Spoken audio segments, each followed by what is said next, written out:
Hey everybody, I'm Craig Cottle, Director of Nature Reliance School out of Winchester, Kentucky, and Survival Instructor at dansdepot.com.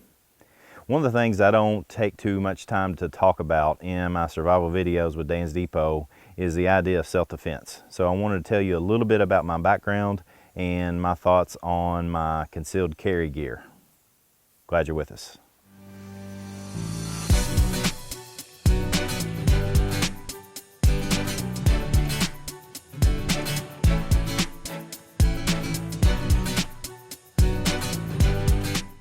Beyond my survival instruction that I provide through Nature Reliance School, I'm also a professional martial arts instructor with Bluegrass Budokai out of Winchester as well. I have advanced black belt degrees in both the martial arts of Judo and Aikido, and I'm a certified defensive tactics instructor, whatever that's worth. So, with that said, I have over 20 years of experience in martial arts and hand-to-hand combatives. That doesn't make me an expert, that's for certain. Matter of fact, I consider myself more of a student than a teacher. However, I do research, study, and discuss with a lot of very educated people the idea of self-defense. So today I'm going to show you what I consider a good carry setup for concealed carry. As with any skill that is physical, whether it's survival or self-defense, shooting a basketball, you need to get as much instruction as you can. Personally, a couple that I recommend is I've trained with Tactical Response out of Camden, Tennessee. I've also trained with Practical Defense Academy out of Central Kentucky. Those are two organizations that just because I know some of the people that train there, I've gone that route and have found very, very good instruction at both.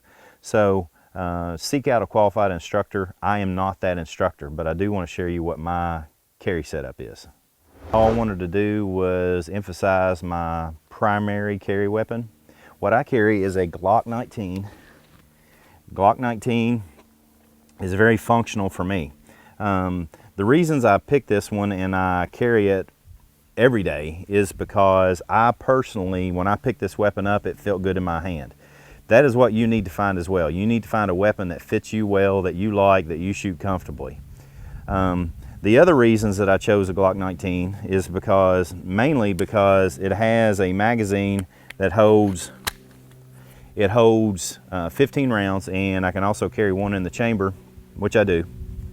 And because even though I've had a lot of, well, not even a lot, even though I've had some training and I have a lot of martial arts and combatives training, I'm not one of these guys that assumes I'm so good that I'm gonna pull my weapon out and shoot somebody in the eye the first time. I'm gonna miss. I know I'm gonna do everything I can not to miss, but there's a good chance, statistics prove out that there's a good chance that I will miss. So I wanna have a number of rounds as I can to back up. That's why I also carry backup and loaded magazines as well. So I have a weapon that I can utilize and am very comfortable with, and I have plenty of rounds to utilize only for self-defense. As far as how I carry on my right hip and a Galco holster. As you can tell, I've used it for quite a while. The Galco holster I have found fits basically very well in my pants, and this brings up a good topic of discussion. When you first start carrying concealed, if that's the way you want to do it, then you're not going to be exactly comfortable when you first start. It's something to get used to. Once you get used to it, you will miss it when it's not there. So make sure that when you start carrying concealed that you go ahead and you dedicate yourself to it so that you can have your weapon with you.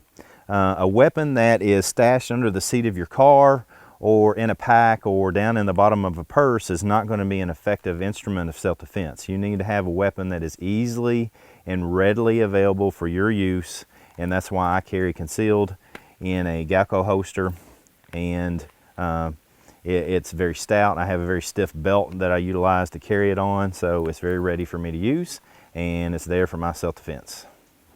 If you're going to carry as a means of self-defense, I recommend two things. One, you get educated on the laws in your area so that you know that you're abiding by the laws in the area in which you live and travel, as well as you need to get some training on how to properly use that weapon under stress conditions. If you're new, then you need to learn how to simply just function a weapon and utilize it, or utilize its function and properly utilize it. as a means of a weapon, not necessarily a concealed carry or self-defense weapon. Graduate until you get to some good training and learn how to use your weapon under stress, because under a stress situation is where your weapon is going to be employed, and you need to be able to understand that just shooting and plinking on the range is not utilizing a gun for self-defense. So, glad you're with us today, and if you have any questions, feel free to email me or call me, and I'll be happy to answer those questions. And until then, I hope to see you on or off the trail.